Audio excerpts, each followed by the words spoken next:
આપણા હિન્દુ સનાતન શાસ્ત્રમાં ઘણાય બધા રહસ્યમય કથાઓ છે. શું તમે લક્ષ્મીજીની બહેન દરિદ્રતાને જાણો છો? માતા લક્ષ્મી ધનની દેવી છે. સ્વસ્થતા, સમયસર જાગવાનું, ઈશ્વરનું સ્મરણ કરવાનું, પરિશ્રમ કરવાનો આ એમનો સ્વભાવ હતો. અને એની બહેન દરિદ્રા આળસુ સ્વભાવની, ખોટી, અશિષ્ટ, એટલે કે બધાયનું જૂઠું એઠું ખાવાનું, આ બધી જ એની પ્રવૃત્તિઓ હતી. આથી બધા જ માણસો એની ધૃણા કરવા લાગ્યા. લક્ષ્મીજીના વિવાહ ભગવાન વિષ્ણુ સાથે થયા અને દરિદ્રા એકલી રહી ગઈ.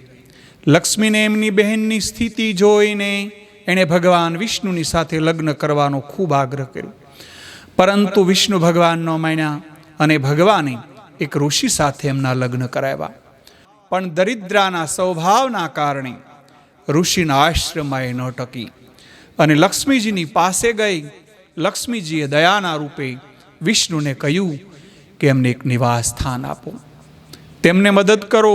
આથી વિષ્ણુ ભગવાન આ મૃત્યુ લોકમાં એટલે કે ધરતી લોકમાં એક પીપળાના વૃક્ષ નીચે આવે છે અને એમને ત્યાં નિવાસ આપ્યું છે.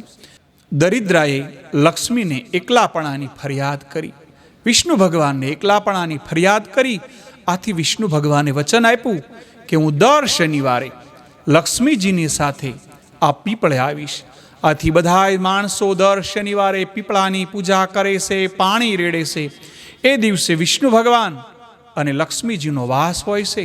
એટલા માટે દર શનિવારે લોકો પીપળાની પૂજા કરે છે. અનેક રહસ્યમય કથાઓ આપણા ભારત દેશના ધર્મગ્રંથોમાં છે.